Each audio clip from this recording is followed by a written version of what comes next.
been tasked with a pretty important spin-off to a pretty big horror franchise, The Nun. Will you please give our viewers a little description about the movie? Sure. Well, no, it was a real exciting prospect to be given the reins to the next installment of the Conjuring universe. You know, as a fan of horror and of James Wan's and what he's created, it was you know a responsibility, but a real opportunity to be able to dive into the world of the Conjuring. And with the Nun, it's we're taking it right back. It's like the first origin story of Valak, the nun. Takes us back to 1952 in Romania, and it's a little bit more of a adventure, mystery, horror movie. This one, where we followed a priest played by Damien Bashir and a novitiate nun, Thaisa Farmiga, as they go and investigate the goings-ons in a abbey in the mountains of Romania. And were you given any guidelines? Like, did James Wan give you any direction, or did you have creative freedom to do with what you wanted to? Very much. James was very supportive, and I was aware of the guidelines really because as a horror fan, and I'd seen all of the Conjuring and the Annabelle and the movies of James. So it was. He was encouraging the movie, and the actual script was very clear that it's taking it into a new, different direction, actually, because it wasn't, set in a family household, or it was, taken to Romania, into this castle and this world of cemeteries and convents and, moonlit, foggy graveyards and very kind of classic Gothic horror. So I felt I could bring myself to that. That's a world I feel comfortable in. And so it was just a kind of collaborative process. It wasn't like there was rules to adhere to so much as I knew I'm making the next Conjuring movie, so I wanted it to fit in with that as well. And we know that this is a spin-off of The Conjuring. It came from The Conjuring. But was there an inspiration for you behind The Nun while you were filming this? You mean like...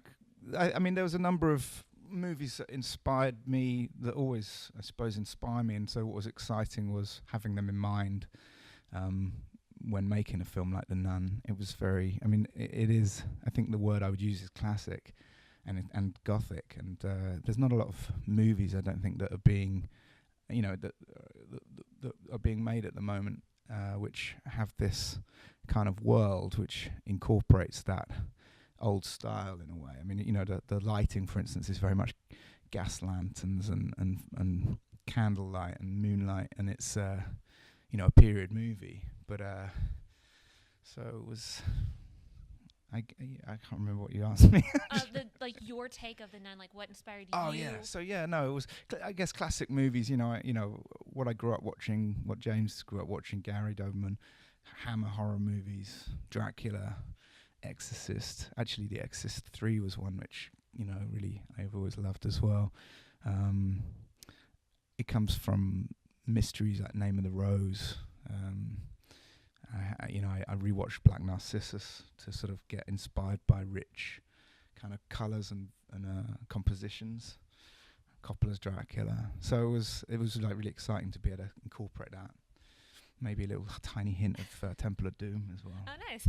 Yeah. And what is the set like when working on a horror film? Like, how are the actors? Like, when you're directing them, is it hard for them? Like, is it really? I think. Scary I don't. I think there's a lot of fun. You end up in quite ridiculous situations because you're trying to create a certain type of an atmosphere, and it requires obviously a lot of focus, and but you do find yourself in some strange situations.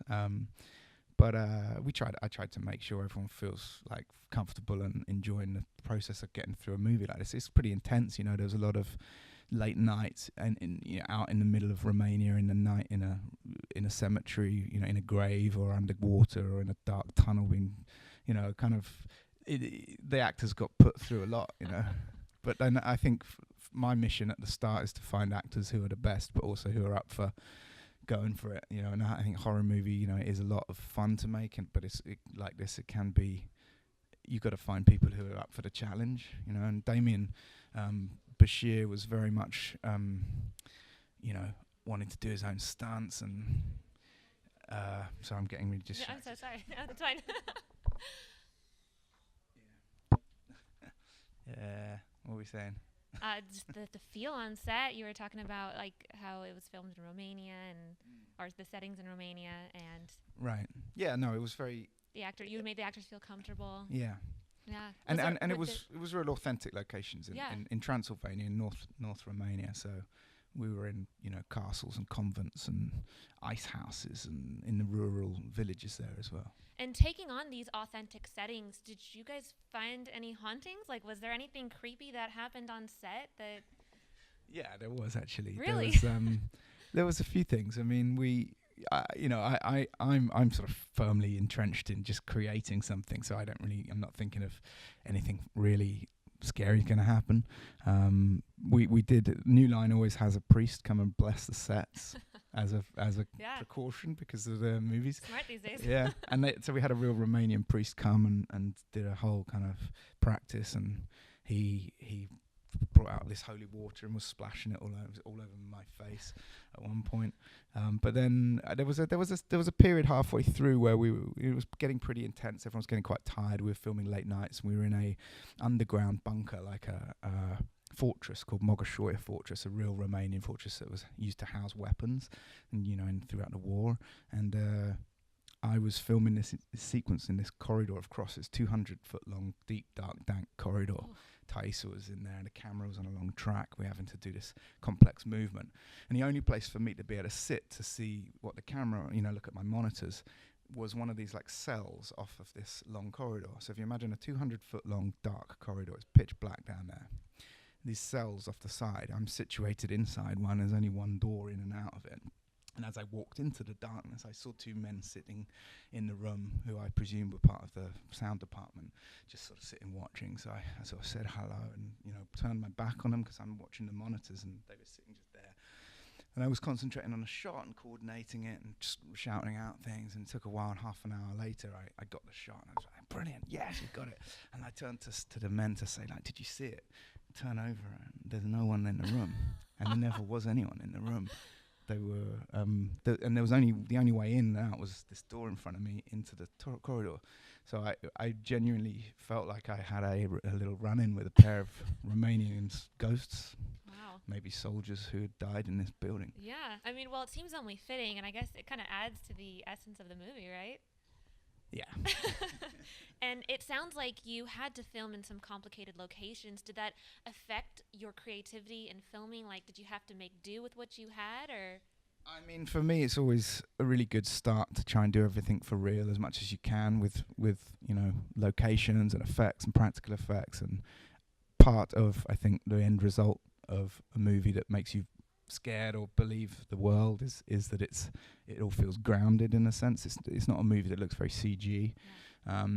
So to have these real locations is a really good start point. It makes it difficult, but that's all part of, I think, what's important. If you got to face the challenges, I enjoy the challenge of something being difficult. I'd rather that than shoot against a green screen and not have anything there. Definitely, I love it. This movie sounds intense. I love the stories you have behind it. I can't wait to see it. When can we expect to see it? Comes out all over the planet, I think, on September the 7th. Wonderful. It's coming up. Thank you so much. Nice to meet you. Nice to meet you.